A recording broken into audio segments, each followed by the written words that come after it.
Why hello there, fellow space miners. Rodamon here. Thank you for tuning in to Stationeers' Brutal Vulcan. Episode 37. Improving our ore outgassing process.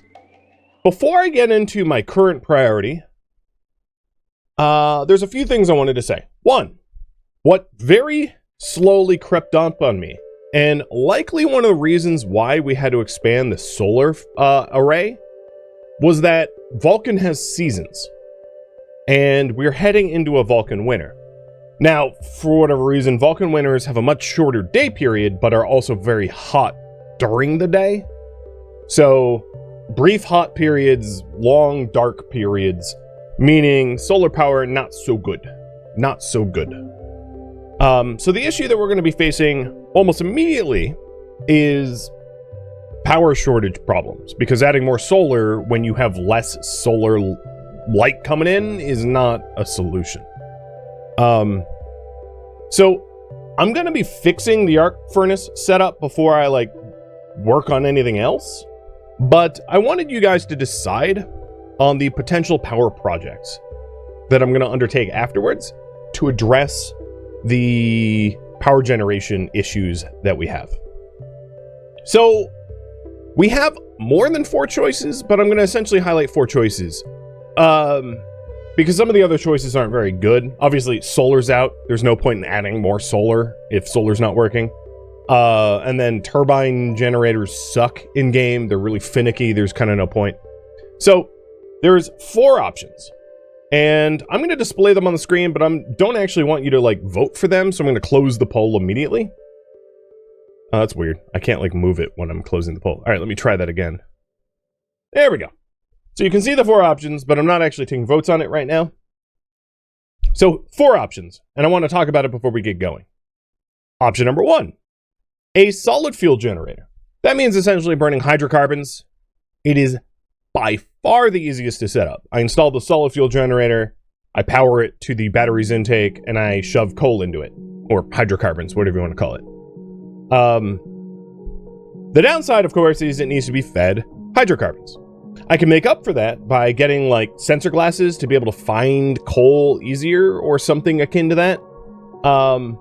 So it would take me a few minutes to set it up and a few more minutes to feed it initially.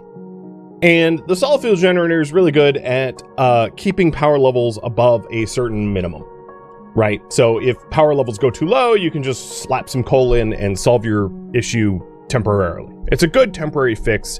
It's by far the easiest, and it would allow me to take other projects. Wind turbines.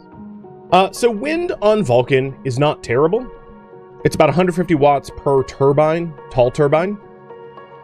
It's very straightforward to set up, right? I would put essentially 40 wind turbines, into one giant array, hook up a transformer. It's not complicated at all. The issue is it's a lot of material set up, right? We're going to have to be getting electrum, steel, cables, whatever. So it's very straightforward, but it's a little labor intensive. The advantage, of course, is it doesn't require any maintenance. There's not really any risks. It's just once you're done, you're done. Yeah. Gas fuel generator. So gas fuel generators, the way they work is you input fuel. In my case, it would be an oxygen-hydrogen mix because I don't have nitrous oxide, and I certainly don't have enough nitrogen to make nitrous oxide. So we put in a fuel mix of oxygen and volatiles. We're already producing fuel in our base. It's a relatively difficult setup, only because the gas fuel generator can potentially generate an immense amount of power, but you're dealing with fuel, so it can explode. And we're burning the oxygen that we don't have a lot of, and the unit itself produces a considerable amount of heat. So if we installed it in our base, we would need to add a lot more air conditioners, and if we didn't install it in our base, we would need to install it somewhere that is significantly air conditioned because of the power generation. Because a gas fuel generator, once the ambient temperature around it exceeds, I think 55 Celsius or something, it basically stops working. So if you're not cooling the area that it's installed in actively, it's a problem. So gas fuel generator is great on cold planets, Not so good on Vulcan because it's hot, right? So that's a bit of an issue. The last one is the Stirling engine. The Stirling engine produces power by temperature differentials. Hot gas, cold gas. That's essentially the Stirling engine's thing. Stirling engines would work very well on Vulcan because during the day it's super hot and at night it's not so hot, and that temperature differential could be used.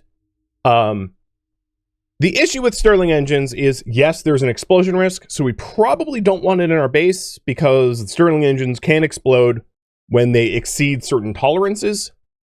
And it's by far the hardest setup. And the reason for the hardest setup is a Stirling engine, the way it works is you have the Stirling engine installed somewhere cold, ideally. And we can get away from that hypothetically by only running the Stirling engine at night and running it outside. That is a possibility. But let me explain how it works. Basically, you have like a tank of gas which acts as a thermal medium. That part doesn't really matter. You feed in hot gas and it exhausts the exhaust. So we could hook up a Stirling engine, and if we did that, we could either set it up so it runs 24/7, which is by far the hardest setup, because you would need to install it in a room that is significantly air-conditioned. You would need to have those air conditioners on its own coolant loop, and then you would need to hook up, logic chips to recycle that coolant loop gas, also logic chips to pull in hot gas during the day, plus the explosion risk, etc., etc. The advantage of the Stirling engine is once it's set up, it's very efficient. Sort of like the coolant loop we have in our base. Once it's done, it's kind of done. It's set and forget. The Stirling engine, I will say, is also probably going to take like an entire stream, depending on how we build it, to actually set up. So even if I went with Stirling engine, we're probably going to need solid fuel to just bridge the gap for brownouts before we even get the Stirling engine set up. Same is maybe true of the gas fuel generator. So while you vote on that, now that I've explained the 4 options, and I'll put 5 minutes on the board, I'm going to explain the arc furnace setup, because there's 2 problems with it. 2 completely independent problems. Problem number 1. Your arc furnaces require a certain amount of wattage depending on what it's smelting. And the problem with that is gold requires more watts than we even have in the power grid. So problem number 1 with the arc furnace is that it probably needs to be on its own power grid because it's can't run because it exceeds the amount of power that the base can offer. Basically, when I try to smelt gold, it's going to be like 2 kilowatts, but we don't have an extra 2 kilowatts because the base normally uses about 3 kilowatts, 3.5, and we can't go above 5. So that's problem number 1, the arc furnace. Problem number 2, it doesn't even do cobalt. Cobalt can't go through the arc furnace, and cobalt is by far the most nitrogen-rich ore. So cobalt has to go through a centrifuge. So there's those 2 problems with the arc furnace, and that's what I'm going to be addressing right now. So problem number 1 is going to be solved by, well, at the moment, I'm just going to, like, rip out its cabling, because it's just not working. Basically, what's happening right now is there is not enough power in the power grid to keep it running, or to let it run, so it can't run.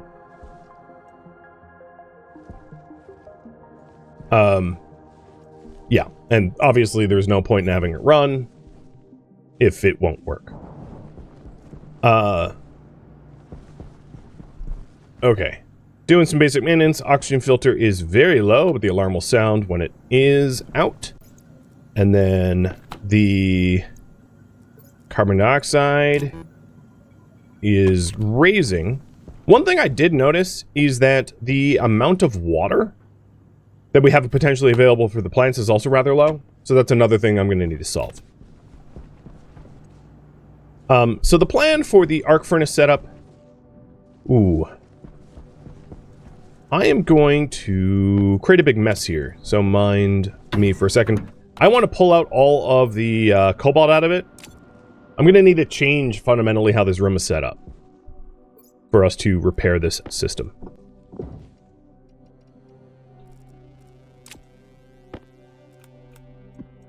So things like gold, because I'm not like urgently needing the... I mean, it does have some nitrogen in it, so it wouldn't be terrible to run it through.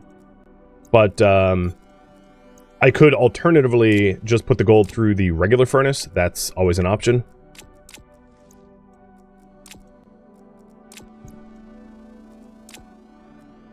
Okay, there we go. So I've cleaned it up.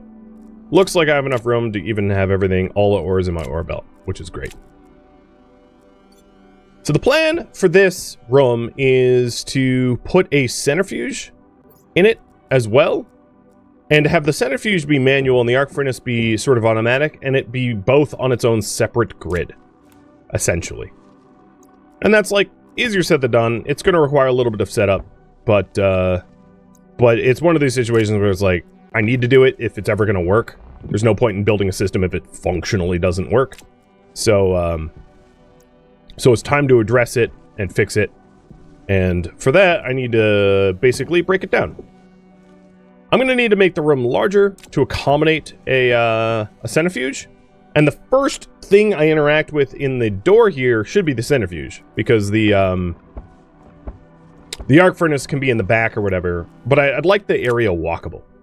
So what that means is I need to make this room larger. Well, the centrifuge exhaust gases as well? Yes. The reason why I want both and not just centrifuge over the arc furnace is the centrifuge is a little bit more finicky to set up. So I'd rather have all my other ores go through the centrifuge and only my like cobalt. The things that can't go through an arc furnace for outgassing is coal, uranium, and cobalt. And those I can do manually in the centrifuge. So it's not a big deal. Alright. And then while I deal with this, you guys can continue voting on what next project to set up. Now that I've explained the advantages and disadvantages at length.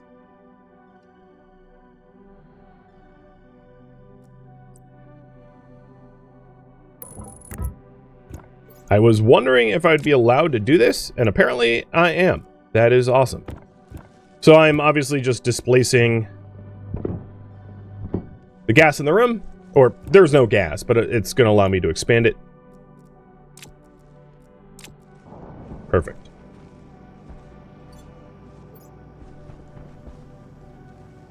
And then before I do that, let's make sure the plants are doing all right. So the water here is a bit too hot still. Opfer, thank you for the gifted subs. Madsy too for the resub, and Joker for the resub. Cheers. Alright, so we're still waiting for the water to cool down. The water's too hot. So, that will be a minute.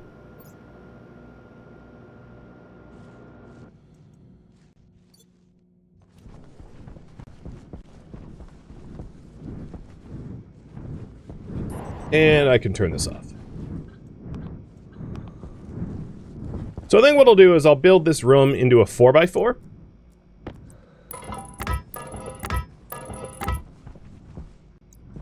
And move the wind turbine for obvious reasons, because it's functionally in the way.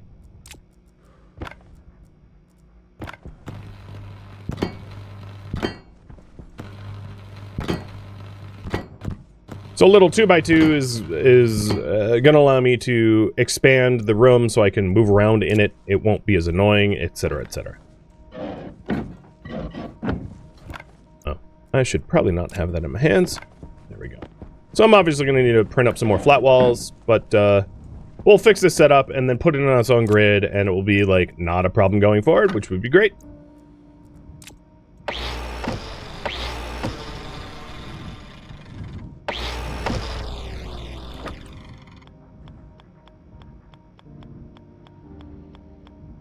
Oh my god, there we go.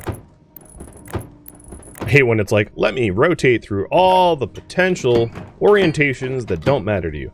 So in order to finish this, we need 1, 2, 3, 4, 5, 6 flat walls.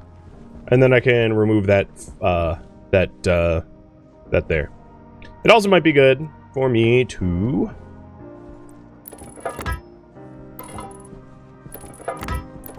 put the wind turbine somewhere like over there, where it's like kind of far away. Because when the wind turbines, correct me if I'm wrong, but the last time I played, like, the wind turbines when spinning violently can, like, kill you. Right? As they probably should. And they pose a threat as a result, so I want the wind turbine kind of farther away so that it can't, like, obliterate me. It does mean I'm going to need more heavy cables in order to set it up proper, but, you know, it's just fine.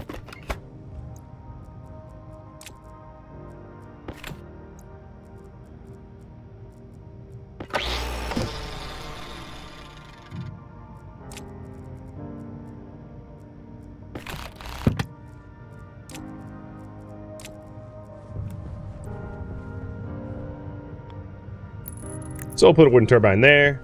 Nice, out of the way, where it's not gonna, like, murder me if I drift into it. Dem's the hope.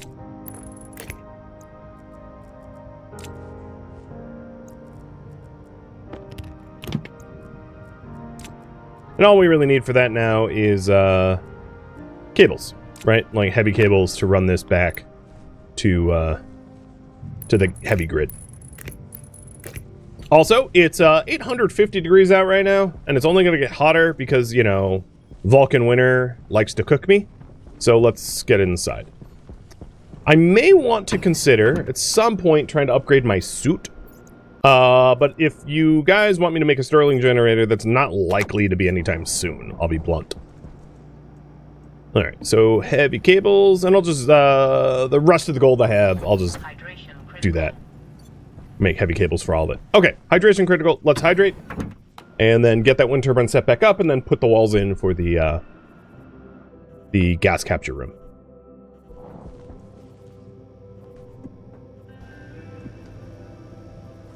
Am I gonna build solid blocks to drive out the atmo? Yes. Oh, and it looks like my oxygen filter just died too. Good times. What can go wrong will go wrong. Without a doubt, it always happens.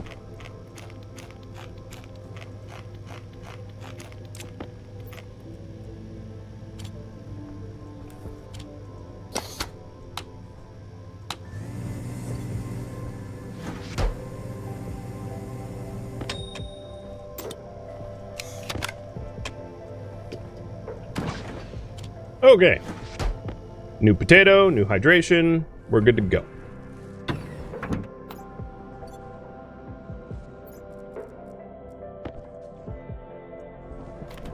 Oxygen filter is needed. So we need to get iron from somewhere.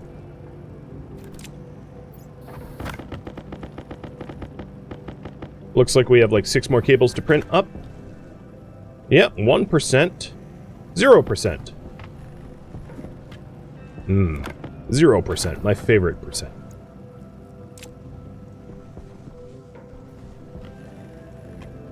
Just for now, I'll just straight up turn it off. Because I believe my iron is in there. And yep, that was the last heavy cable I could print. Perfect.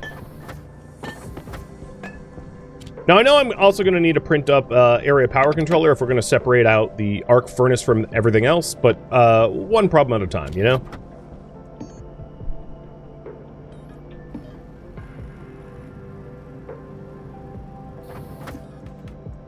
All right. Aux filter.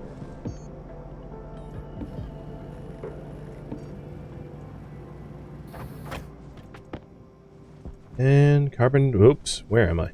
Carbon dioxide filter. How much oxygen do I have? 1.5 kilomoles. That is a lot of oxygen. Like, a lot. Alright, next problem. I need flat walls. So here is 4 of 6. So 2 flat walls and 2 steel sheets. And then some iron frames. Because I already have the iron sheets. Actually, yeah, I have the iron sheets. So 3 iron frames to expel the atmo. And my steel's somewhere else. Yes, it's over there.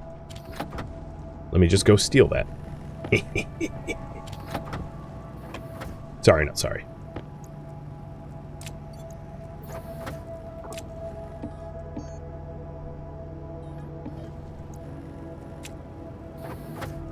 KPA in the garden's very low. It is indeed. It's one of the reasons why I'm getting carbon dioxide. Alright, and then the last thing was frames, and I'll just do iron frames. It's low, but it's like, minimum is a lot lower than that. So you're totally not wrong. I should address it, but it's not, like, gonna kill anything at the moment. I was waiting to address it for when the water was usable, and the water is now 40 degrees. 41 degrees, so that's cold enough that it's not going to kill any plants. Let's go ahead and replenish the carbon dioxide in the water in the farm before fixing up more of the arc furnace. It also looks like we are going to... I'm going to have it be a bit of a tiebreaker here between Wind and Sterling, because they weren't that close, but they were close enough. So another 5 minutes to vote. Again, Sterling is going to be by far the most complicated, taking probably the rest of the stream. Wind is very straightforward, but kind of resource intensive. And I'm good with either.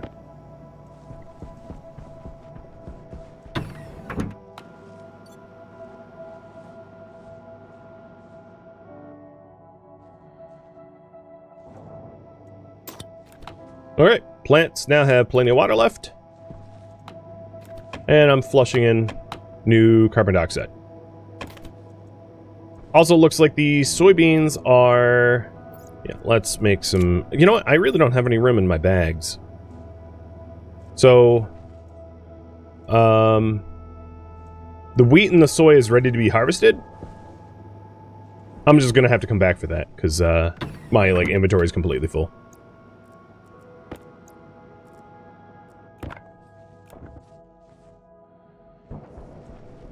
So, noted.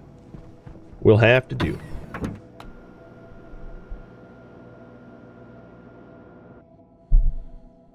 I like how I spelled that, but lots of a material.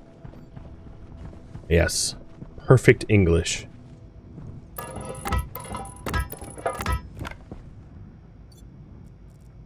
As long as you understand what it means.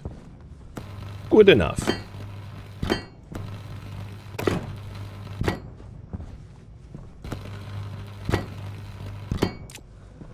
Alright. Walls are in. Or rather, frames are in, so that the walls can not explodey-bodey.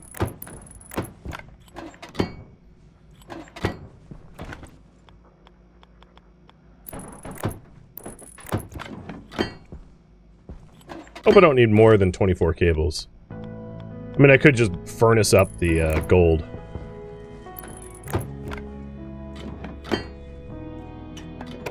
And just to make sure, yep, flat walls are on the top too. Okay, cool. Let's go ahead and get our wind turbine plugged back in. Can you leave the farm CO2 on cook? I don't know what you're saying. I'm sorry. You can't... maybe this will answer. You can't cook anything that isn't a cooking device. Hopefully that answers your question.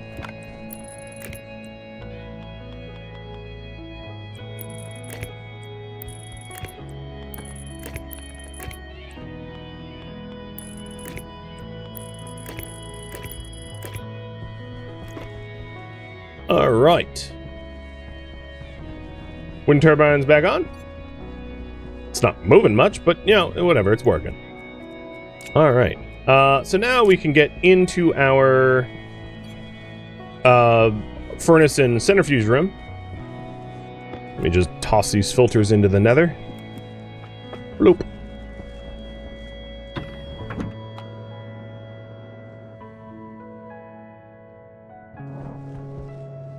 And yeah, we have plenty of pressure in the farm now.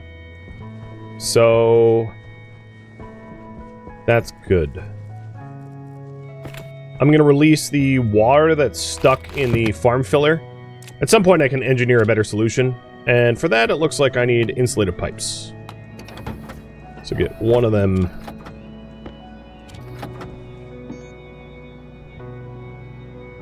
So what I'm doing here is I'm just letting the the water flow back from where we had filled. Well, I don't really need insulated, but whatever. So that we don't have water stuck here in this pipe. So what I'm doing right now is there is 7 liters of water stuck in there right now, and I don't want it in there. I want it accessible to the rest of the base. So now it's accessible to the rest of the base, and also, like, you know, the cooling down compared to the rest of the base. All right.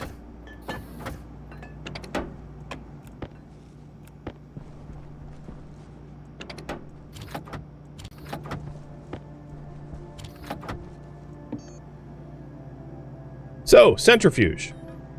Iron and copper. Pretty straightforward. Let's get one made. And then centrifuges require steel sheets in order to, like, complete, I think. I'll double check. Centrifuge. Steel sheet, steel sheet. Yep, okay, cool.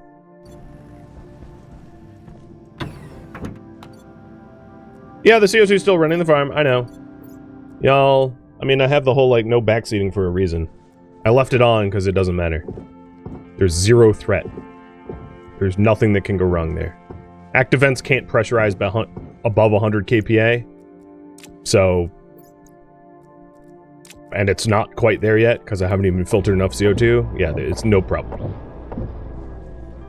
Alright, what I'll probably end up needing in this is more chutes, I'd imagine. So this is the active vent, which is going to pull the gas out of the arc furnace. I'm just going to put the arc furnace down right now. And what we want to do is we just want this to be a walkable space so I can, like, use the centrifuge myself. And the centrifuge, just like the arc furnace, just outgasses when it runs. So we just need to put it in the room and centrifuge up some cobalt, and we'll get nitrogen for our soybeans. There we go. So now that actually my backpack is still somewhat open. Let me just drop this in the airlock and then grab the harvest. So for now, I think what I'm going to do is I'm going to keep the seeds in case of, like, crop loss. So I can reseed the soy and the wheat.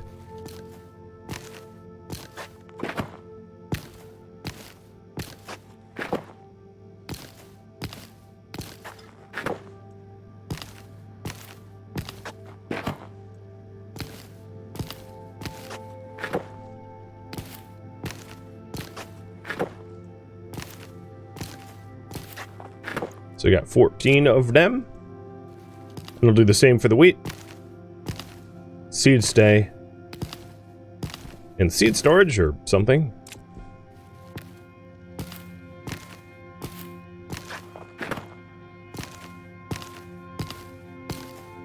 And it looks like wind wins by, like, the tiniest of margins. It wasn't that I was necessarily against the Stirling engine. I just wanted it to be very clear that if I pursued Stirling power, it would just take a very long time. There was a cheaper way to do it, of course, which is just use nighttime atmospherics. And it runs a little less efficiently. In fact, maybe that is the right setup. Let me pull one more time, and I'm sure you're tired, but it's because I'm actively working on stuff, so it doesn't really matter. Stirling engine, perfect Stirling engine, and then imperfect Stirling engine.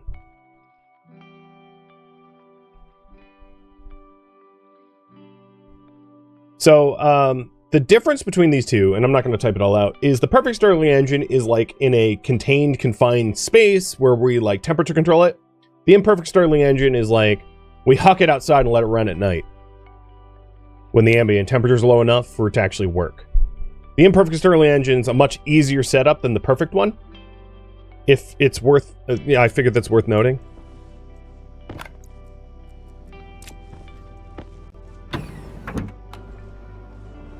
Alright, got my wheat. And got my soy. And at some point I'll make bread, but my dance card's a bit full right now, so it's... once again, gonna have to wait. But I'll put this... oh, actually, where's the seeds gonna go? I'll put the seeds up here.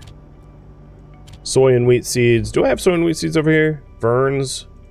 Yeah, I had some wheat seeds. So we'll put 12 wheat seeds there. Cool.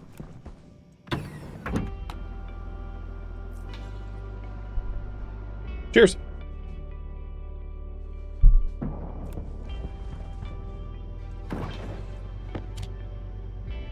$58 wheat and 16 soy.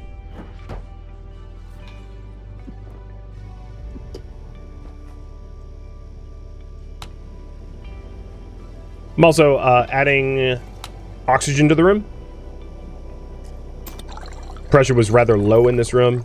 There's no need for that. I have plenty of oxygen now. So there's a little bit of nitrogen in the room too. I don't even, honestly, maybe I used my jetpack or something. I don't even know where that came from, but it's not going to hurt me. Because, yeah, we have a kilomole of oxygen left. Well, while I'm here, I should eat too. I'm not quite, like... Yeah, I mean, it would be nice to start eating bread, but, like... I'm just going to eat potatoes for now as a stopgap measure because there's just lots to do. Okay. Back in we go. And 2.5 minutes to vote on the poll. So the next thing is the imperfect Stirling engine a set and forget? Yeah, more or less. Alright, so here's the centrifuge that we want. And then for this we need steel sheets, 4 of them.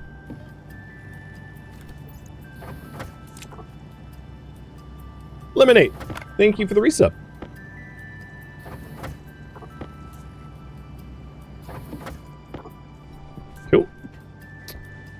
Then the other thing that I wanted to do, as I had mentioned, is separate this out to its own power grid because the arc furnace just draws too much power.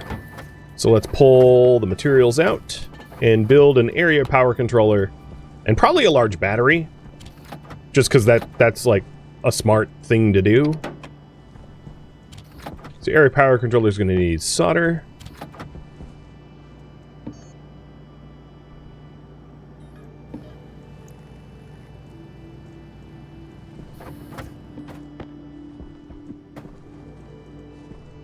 And then large battery, which needs gold. Oh, I am flat out of gold. For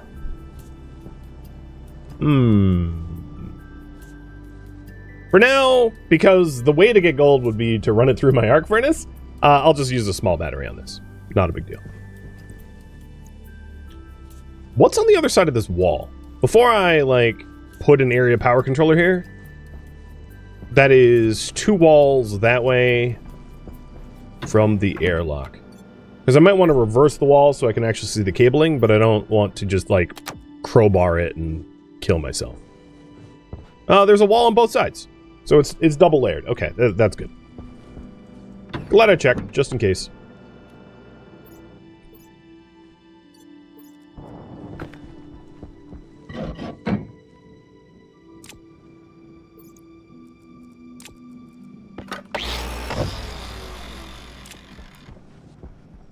Yeah, there's no roof here, but I wasn't going to remove the roof.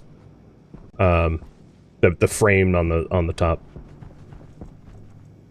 I'm just going to leave that there. I have, like, IC logic attached to it, so I wouldn't want to remove it anyway, because it would be, like, floating logic. But, I mean, that's a very handy warning, because it's a good reminder that, like, there is that potential vulnerability.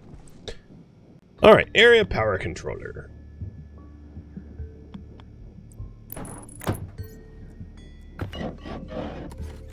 This one probably will not need a transformer. Yeah, I'm not going to bother with the transformer here because there's, like, not really a way for this small setup to pull more than 5 kilowatts. It's functionally kind of impossible. So it's really not a problem I'm going to run into. So I'm not going to bother. Because this area power controller really only will serve the arc furnace capture system.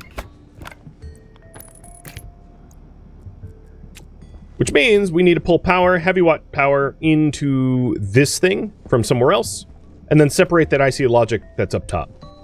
But all of the airlock logic is already attached to this, And then everything on the other side of this composite door is as well. So let's go ahead and run heavy watt cables. And I'm going to run this... I'm going to create a cable here just so I can see it on the other side. But I'm sure, funny enough, I'm going to need even more like heavy watt cables than I don't have the gold for, so I might need to, regular furnace up some gold. Actually, that might not be true. This... Yeah, this heavy cable's right here. It's actually relatively close. But not like 8 cables close.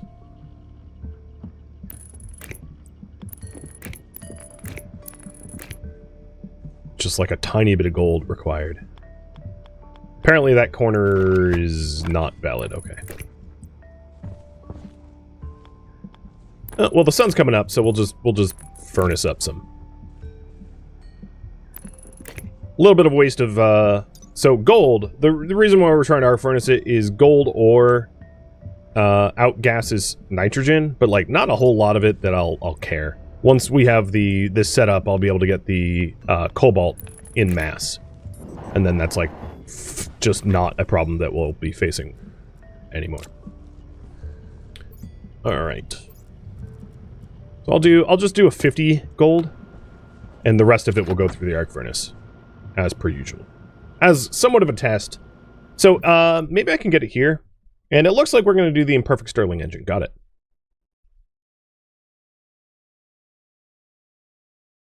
So, does it say... Yeah, so this is what can go through the arc furnace.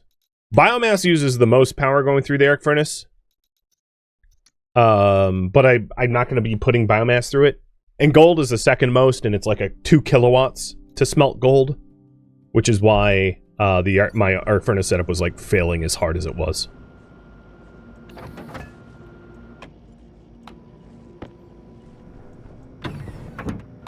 Hey, not that obvious. Thank you for the resub. So I think I needed like what, less than 10 heavy watt cables. Wasn't a lot. And this will also give me the chance to build the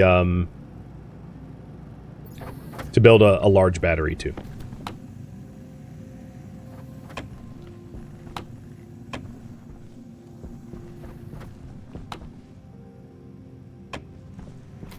I am going to make a little bit more water because we have a lot of oxygen. I might as well just make water continually. My water coolant pipe was fine. I mean, it was not overly hot, so we might as well make a batch of water. So there we go. Just mixed some gas for it. This is a 2/3 volatile, 1/3. Perfect.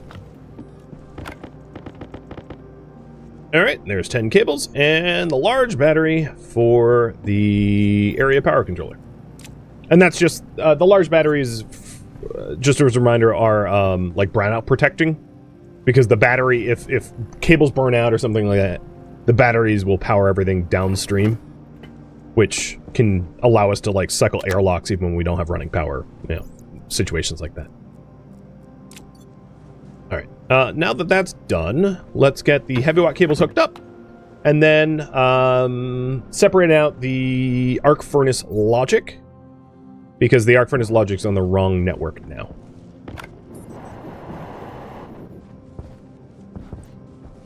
That's going to be pretty simple too. This is just chilling.